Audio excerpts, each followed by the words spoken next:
Halo, selamat malam. Siapakah kalian? Assalamualaikum semuanya. Salam sejahtera bagi kita semua. Jadi di sini kami akan memperkenalkan diri dengan saya Ki Agus Atari Dioraman dengan NIM 23 11066. Saya Angger Abrar Cahyanansyah dengan NIM 23 11041. Saya Herdinata Andas Ramadan dengan NIM 23 11008. Saya Rahmat Hidayat dengan NIM 23 11014. Saya Heldian dengan NIM 2011002. Kami akan menjelaskan hasil penelitian kami dengan judul konsep klasterisasi serta implementasinya pada industri di Batam. Sebelum menjelaskan hasil penelitian kami, izinkan kami untuk menjelaskan sedikit tentang klasterisasi. Klasterisasi adalah salah satu teknik dalam analisis data yang bertujuan mengelompokkan data dalam beberapa kelompok klaster berdasarkan kemiripan karakteristik. Data dalam satu klaster memiliki kesamaan tinggi, sedangkan data antar klaster berbeda secara signifikan.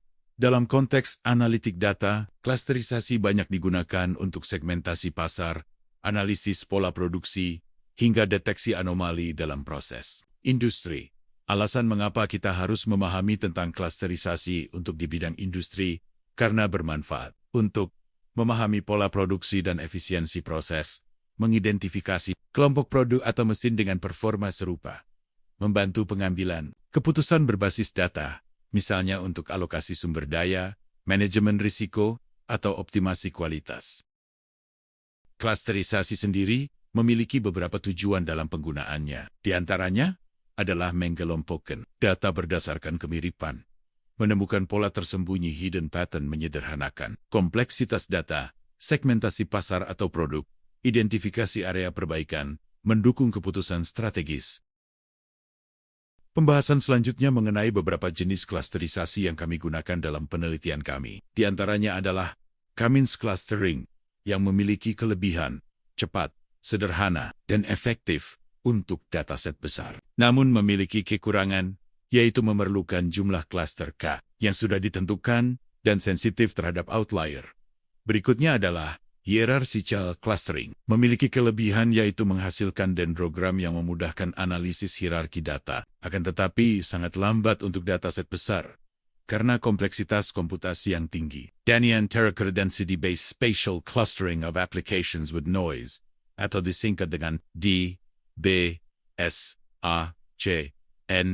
yang memiliki kelebihan untuk dapat mendeteksi klaster dengan bentuk tidak beraturan, serta tahan terhadap noise. Namun sama seperti jenis yang lainnya, BSACN juga memiliki kekurangan, yaitu perlu penyesuaian parameter yang tepat untuk hasil optimal. Selanjutnya kita akan membahas profil singkat dari perusahaan PT Satnusa Persada Tbk, perusahaan manufaktur yang berbasis di Batam, Kepulauan Riau, Indonesia. Didirikan pada tahun 1990, perusahaan ini fokus pada kegiatan perakitan elektronik, seperti smartphone, tablet, perangkat komunikasi jaringan, hingga perangkat IoT. Satnusa telah bekerja sama dengan berbagai merek global seperti Huawei, Lenovo, dan Polytron. Perusahaan ini terdaftar di Bursa Efek Indonesia dengan kode saham PTSN.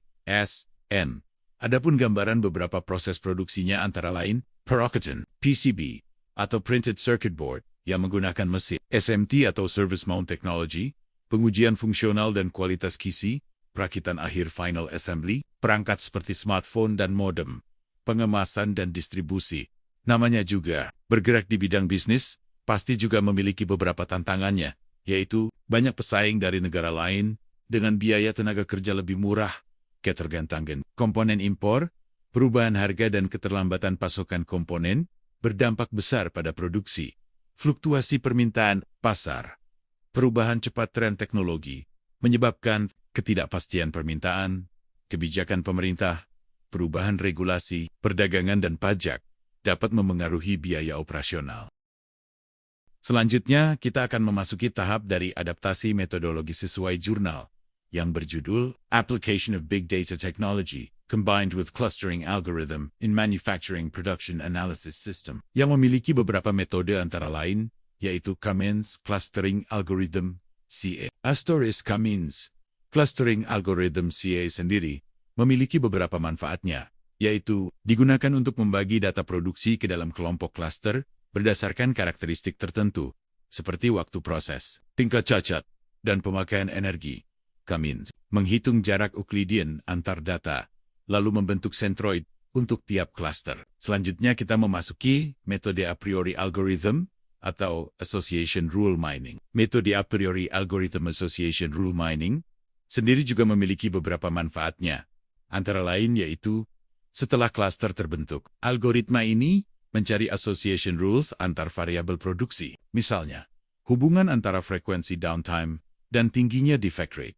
Dan metode yang terakhir, yaitu genetic algorithm GU. Dan memiliki manfaat yaitu, genetic algorithm mencari solusi optimal untuk masalah kompleks seperti job scheduling, dengan memanfaatkan crossover, mutasi, dan seleksi pada kromosom yang merepresentasikan skenario penjadwalan. Sistem ini sendiri memiliki beberapa jenis data, yang diantaranya, yang pertama, data monitoring proses produksi seperti waktu operasi, dan kapasitas mesin. Yang kedua ada data kerugian produksi atau biasa disebut defective units. Lalu yang ketiga data energi listrik dan pemakaian sumber daya. Dan yang terakhir data jadwal produksi historis. Lalu ada beberapa karakteristik datanya seperti 1. Berukuran besar atau big data dengan format campuran seperti sensor log dan tabular data. Kedua, terdapat variabel numerik seperti waktu dan KWH, lalu kategorikal untuk status mesin dan shift. Lalu berikut ini adalah beberapa variabel pengumpulan dataset internal yang harus dikumpulkan berdasarkan jurnal yang kami teliti. Di antaranya, 1. Data produksi harian, yakni waktu siklus atau cycle time untuk tiap lini perakitan. 2. Data kualitas, yang menghitung jumlah produk cacat per batch atau defect rate. 3. Data mesin, menghitung suhu mesin, downtime, down error logs. 4. Data konsumsi energi, yang menghitung KWH per lini produksi. Dan yang kelima, menghitung data permintaan dan jadwal, menghitung jumlah order pelanggan, waktu target, dan kapasitas produksi. Lalu contoh implementasinya misalnya, yang pertama, data 1 bulan PT Satnusa berisi 10.000 record produksi. Dan yang kedua, 8 variabel seperti waktu siklus, defect rate, downtime, suhu, konsumsi energi, dan lain-lain. Lalu berikut langkah-langkahnya. Yang pertama, pre-processing yang hilangkan data noise atau outlier. Yang kedua, commence dengan menemukan 3 cluster performa lini. Yang ketiga, a priori, yang mendapatkan aturan. Jika downtime lebih dari 1 jam per hari, ditambah suhu lebih dari 70 derajat Celcius, maka defect rate di atas 5%. Maka confidence 80%. Dan yang terakhir ada genetic algorithm, yang buat jadwal baru dengan memindahkan batch kritis ke cluster high performance. Berikut adalah komparasi metodologinya. Yang pertama melalui jurnal yakni 1. Cummins clustering untuk segmentasi data produksi. 2. A priori algorithm untuk menemukan pola asosiasi hubungan antar variabel produksi. 3. Genetic algorithm untuk optimasi penjadwalan produksi. 4. Infrastruktur big data seperti Hadoop, Spark, dan Hubs untuk menangani dataset besar. Yang kedua adalah perbandingan berdasarkan kasus yang kami teliti di PT Satnusa, yakni 1.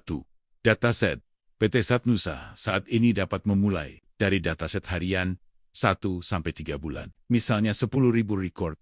2. Variabel, yakni waktu siklus, defect rate, downtime mesin, konsumsi energi, dan data order. 3. Framework, dapat memulai dengan Python, Pandas, dan scikit-learn untuk Cummins. Dan jika volume data bertambah, dapat beralih ke Spark. 4.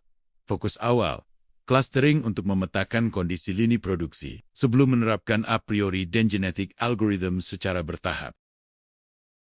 Tanpa disadari, kita sudah sampai di penghujung materi, yaitu pembahasan mengenai visualisasi dan analisis cluster berdasarkan jurnal yang sudah kami teliti. Yang pertama adalah grafik batang yang memvisualisasikan downtime and energy untuk setiap clusterisasinya. Bisa kita lihat berdasarkan grafik yang sudah kami sajikan menunjukkan bahwa cluster 1 memiliki downtime tinggi, tetapi energi rendah.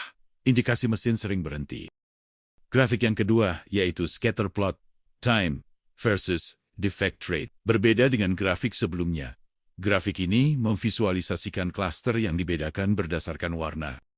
Dari grafik terlihat klaster 0 memiliki titik dengan defect rate lebih tinggi, meski waktu siklus cepat, sedangkan klaster 2 terlihat paling stabil. And last but not least, visualisasi dari klaster terakhir yang kami sajikan dalam bentuk diagram radar yang memaparkan performa dari klasterisasi yang digunakan, yang dimana juga menampilkan keunggulan klaster 2 dalam keseimbangan semua variabel itu meliputi cycle time, defect, downtime, energi,